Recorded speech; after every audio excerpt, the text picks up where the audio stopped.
નમસ્કાર મિત્રો, આજે તારીખ 12 જાન્યુઆરી 2024ને શુક્રવારના ઇમ્પોર્ટન્ટ કરંટ અફેર્સમાં તમારું સ્વાગત છે. દરરોજની જેમ સૌપ્રથમ ઓનલાઈન જોઈશું અને ત્યારબાદ જે ઇમ્પોર્ટન્ટ કરંટ અફેર્સ છે તેને આપણે ડિટેલમાં જોઈશું. આ વિડીયોની PDF તમને મારી ટેલિગ્રામ ચેનલમાં મળી રહેશે, જેની લિંક વિડીયોની નીચે ડિસ્ક્રિપ્શનમાં આપેલી છે. તો શરૂ કરીએ ઓનલાઇનર્સથી.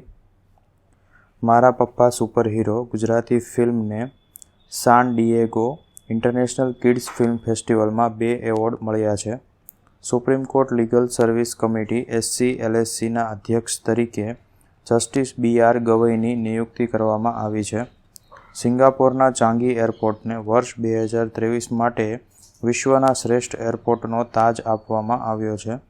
ઇન્ડિયન ઇન્સ્ટિટ્યૂટ જીઓમેગ્નેટિઝમ એટલે કે IIG-ના વૈજ્ઞાનિકો દ્વારા જાપાન, USA અને UAEના વૈજ્ઞાનિકો સાથે મળીને મંગળના ઉચ્ચ વાતાવરણમાં ઉચ્ચ આવર્તન તરંગો શોધ્યા છે. IIT દિલ્હીએ ભારત માટે પ્રથમ high resolution national landslide susceptibility map તૈયાર કર્યો છે. ઇન્દોર સતત 7મી વખત અને સુરતને સ્વચ્છતા સર્વેક્ષણ 2023માં 1 લાખથી વધુ વસ્તીની શ્રેણીમાં દેશના સૌથી સ્વચ્છ શહેરોનો એવોર્ડ મળ્યો છે. આ સર્વેક્ષણમાં નવી મુંબઈ ત્રીજા સ્થાને છે. સમાચારમાં રહેલ ફ્રાન્સ બેકેનબાઉર જર્મનીના પ્રખ્યાત ફૂટબોલ ખેલાડી હતા. સંગીત ઉસ્તાદ અને શાસ્ત્રીય ગાયક પદ્મભૂષણ એવોર્ડ વિજેતા ઉસ્તાદ રાશિદ ખાનનું કોલકાતા ખાતે નિધન થયું છે. એશિયન નિશાનેબાજી ચેમ્પિયનશિપ જેનું આયોજન જાકાર્તા, ઇન્ડોનેશિયામાં કરવામાં આવ્યું છે, તેમાં રિધમ સાંગવાને મહિલા 25 મીટર પિસ્તોલ સ્પર્ધામાં કાંસ્ય ચંદ્રક જીત્યો છે. ભારતના અમન સેહરાવતે ક્રોએશિયામાં આયોજિત જાગ્રેબ ઓપન 2024 કુસ્તી ટુર્નામેન્ટમાં સુવર્ણ ચંદ્રક જીત્યો છે. અમેરિકાએ 10 દેશો ઉપર ધાર્મિક સ્વતંત્રતાની ગંભીર અવગણનાના સંદર્ભમાં વિશેષ ચિંતાના દેશોની શ્રેણીમાં મૂક્યા છે. આ 10 દેશોમાં ચીન, પાકિસ્તાન, ઉત્તર Korea, Cuba, Eritrea, Iran, Nicaragua, Russia, Saudi Arabia, Tajikistan, Turkmenistan અને મ્યાનમારનો સમાવેશ થાય છે. સ્ટીલ ફેબ 2024નું આયોજન UAE ખાતે કરવામાં આવ્યું છે. ઇસરોને વર્ષ 2023 માટે ઉત્તમ સિદ્ધિ શ્રેણીમાં Indian of the year award એનાયત કરવામાં આવ્યો છે. ઇન્ડિયા પોસ્ટ પેમેન્ટ્સ બેંકે તેના CSR લાભાર્થીઓને નાણાકીય સમાવેશ સેવાઓ પ્રદાન કરવા માટે હિન્દુસ્તાન ઝિંક સાથે MOU કર્યો છે. આ સાથે આજના વનલાઇનર્સ પૂર્ણ થયા. હવે જે ઇમ્પોર્ટન્ટ કરંટ અફેર્સ છે તેને આપણે ડિટેલમાં જોઈશું. તો પહેલું છે Changi Airport. Air transport research firm Skytrax દ્વારા પ્રસ્તુત પ્રતિષ્ઠિત પુરસ્કારો અનુસાર સિંગાપોરના ચાંગી એરપોર્ટને ફરી એકવાર વર્ષ 2023 માટે વિશ્વના શ્રેષ્ઠ એરપોર્ટનો તાજ આપવામાં આવ્યો છે. છેલ્લા 2 વર્ષથી કતારના હમાદ ઇન્ટરનેશનલ એરપોર્ટનું ટાઇટલ ગુમાવ્યા પછી ચાંગી એરપોર્ટ વિશ્વમાં ફરીથી સર્વશ્રેષ્ઠ એરપોર્ટ તરીકેનો દરજ્જો પુનઃપ્રાપ્ત કર્યો છે, જે 12મી વખત તેને આ પ્રતિષ્ઠિત સન્માન આપે છે. આ પ્રશંસા આંતરરાષ્ટ્રીય હવાઈ પ્રવાસીઓના ગ્રાહક સંતોષ સર્વેક્ષણો પર આધારિત છે, જે તેમને મુસાફરોના અનુભવનું સાચું પ્રતિબિંબ બનાવે છે. ચાંગીની સફળતામાં ફાળો આપતી અદ્ભુત વિશેષતાઓમાં એક વેલ તરીકે ઓળખાતું તેનું આકર્ષક સલામતી સંરક્ષણ છે. આ ઉપરાંત આ આર્કિટેક્ચરલ અજાયબીમાં 4 માળના વિવિધ પ્રકારની વનસ્પતિઓ ધરાવતો લીલોછમ બગીચો, 1280થી વધુ છૂટક અને ડાઇનિંગ આઉટલેટ્સનું ઘર, હોટલ, મલ્ટીસ્ક્રીન IMAX થિયેટર અને વિશ્વના સૌથી ઊંચા ઇન્ડોર વોટરફોલની હાજરી એકંદરે મુસાફરોના અનુભવને વધારે છે. ત્યારબાદ national landslide susceptibility map. Indian institute of technology નવી દિલ્હીએ ભારત માટે પ્રથમ high resolution national landslide susceptibility map તૈયાર કર્યો છે.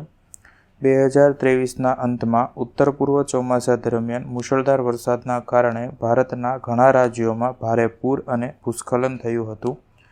આથી સૌથી ખતરનાક વિસ્તારોને ઓળખવા અને શમન વ્યૂહરચનાઓ માટે વધુ સારી રીતે સંસાધનોની ફાળવણી કરવામાં મદદ કરવા માટે રાષ્ટ્રીય ભૂસ્ખલન સંવેદનશીલતા નકશાની જરૂરિયાત ઊભી થઈ હતી. જિયોલોજિકલ સર્વે ઓફ ઇન્ડિયા જેવા સ્ત્રોતમાંથી 1.5 લાખથી વધારે ભૂસ્ખલન ઘટનાનો ઉપયોગ કરી નકશો તૈયાર કરવામાં આવ્યો છે, જેમાં 16 ભૂસ્ખલન પરિબળોનો સમાવેશ થાય છે. IIT દિલ્હીની ટીમે ડેટાનું વિશ્લેષણ કરવા માટે એન્સેમ્બલ મશીન લર્નિંગ પદ્ધતિઓનો ઉપયોગ કર્યો છે. ઉચ્ચ રિઝોલ્યુશન મેપિંગ નકશો અગાઉ અજાણ્યા વિસ્તારો સહિતના સમગ્ર ભારતમાં આવેલા ભૂસ્ખલનની સંવેદનશીલતા ધરાવતા વિસ્તારોની વિગતવાર એટલે કે 100 ચોરસ મીટર રિઝોલ્યુશન સાથે માહિતી આપે છે.